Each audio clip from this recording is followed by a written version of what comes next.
If you're like me, you like zombie movies. They are at the intersection of popular culture and horror, making us question our humanity and what lengths we'd be willing to go through to survive the infection. Many zombie movies have been released over the decades, probably totaling into the thousands. Some are smash-worthy, others are pass-worthy. Today, let's take a look at some zombie flicks that are must-watch. Train to Busan, 2016.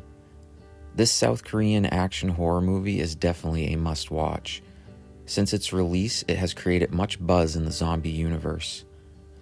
Taking place on a KTX train following different passengers on their journey. All is well until news of the zombie outbreak hits the passengers. The focus of the film is on a workaholic father and his daughter. The father is recently divorced and the daughter is traveling to get back to her mother in Busan. After a stowaway is discovered to be hiding in the bathroom, she ends up having the infection and proceeds to spread it throughout the train. Part of what makes this movie so great is all the action takes place inside the cramped quarters of a train. How they have to attack, block, and run is very unique and tense. On their way to Busan, the train stops in Daejeon, where they get to see what the infection has done outside of the train. After this, there is an epic battle scene as survivors try to make it back to the train. Once there, the conductor sets the train back en route to Busan. This movie pulls no punches, great action throughout. Once in Busan, we are treated to more great storytelling. The survivors have to make it on foot to try and reach safety, making for a truly amazing ending, tying the whole movie together. Don't worry about this being a foreign movie, it lacks nothing. If you haven't seen this one, hurry up. What are you waiting for? World War Z, 2013. World War Z starring Brad Pitt may be one of the bigger budget zombie movies on this list, with a famous cast and being adapted from a famous novel of the same name. I'm sure if you're a zombie fan, this one is already in your collection, so here's a quick overview of World War Z. Brad Pitt plays Jerry Lane, a former United Nations investigator. He is tasked with finding Patient Zero, so the world can try to create an antidote to the zombie infection. This film pops off in Philadelphia as the infection takes hold, and Pitt must get his family to safety.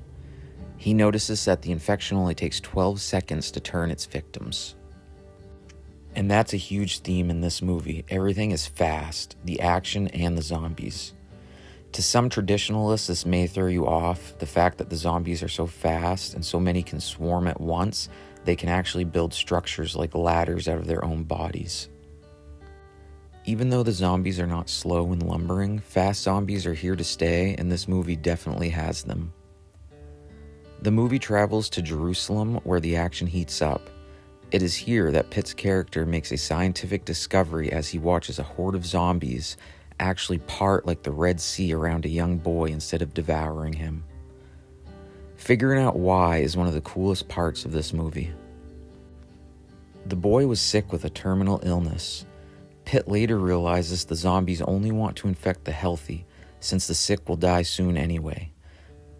To me, this is genius. Pitt eventually makes it to a World Health Organization laboratory. Here he gets to work on his theory about the infection. He infects himself with a curable pathogen to test his theory. As he does this, the zombies pay no attention to him. His theory has paid off, and he has essentially created camouflage between him and the zombies.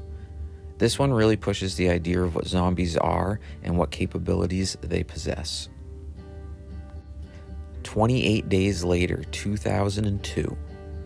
This next offering is a classic 2002 British post-apocalyptic horror film, starring Cillian Murphy as the main character.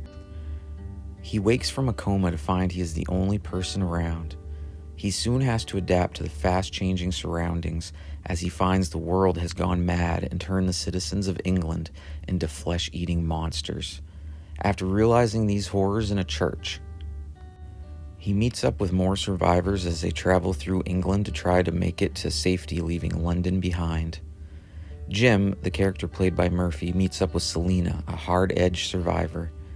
As they walk the streets, they notice an apartment high in the Balfron Tower lit by Christmas lights. This is a great scene as they battle their way to the apartment and meet up with father and daughter Frank and Hannah. The four live out an almost normal existence until they make their way to a military post, where they have been directed to go from a radio message. Once here, we learn the dark truth behind the message and get to see the carnage that unfolds. One of the best scenes is when Jim goes off his rocker to protect the girls. In one scene, as he shakes, covered in blood, we have to question if he's still human or zombie. We realize he is still human, but that begs the question, which is scarier? This movie is over 20 years old now and has held its ground as an innovator and classic in this genre. 28 weeks later, 2007. Following the success of 28 Days Later, this movie was released 5 years after the original. This movie follows what happened to another group of survivors during the original outbreak of the rage virus, which was released by laboratory monkeys that had been tested on, focusing on Don, his wife Alice, and their 2 children. We discover that Don has to leave his wife behind.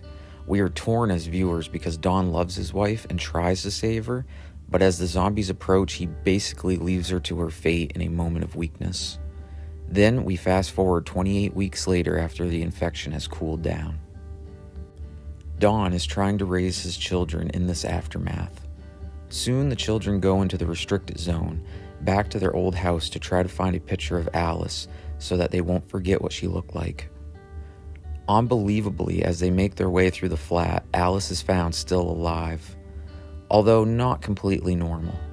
Amazed by this, the children soon figure out the story they'd been told by their father was a lie. We come to find out Alice is a carrier for the infection. A great scene from this movie is when Dawn tries to make up with Alice, for leaving her to become zombie food. They share a kiss while she is strapped onto a gurney. As she is a carrier, the rage disease soon passes to Dawn and the fun begins. In a ruthless scene that switches in an instant from a lovely kiss to a rage-filled Dawn repeatedly smashing in Alice's face. Soon we are introduced to 2 military members played by Rose Byrne and Jeremy Renner. I like how Jeremy Renner, who became famous for playing Hawkeye, plays a sniper in this movie. The survivors try to make their way to Wembley Stadium. This movie has some epic scenes. One with the propellers of a helicopter being used as a weapon, and another where a man sacrifices himself for the group, getting burned alive by a flamethrower. I hope you liked today's video. This one isn't a ranking video or even a deep dive, just an overview of some must-watch zombie movies. I love horror movies, and the zombie genre is one of my favorites. Let me know in the comments if you agree with these movies being must-watch. Also, which are your favorites? Which zombie movies would you like to see a video on? Until next time, hit that subscribe button and check out my other content.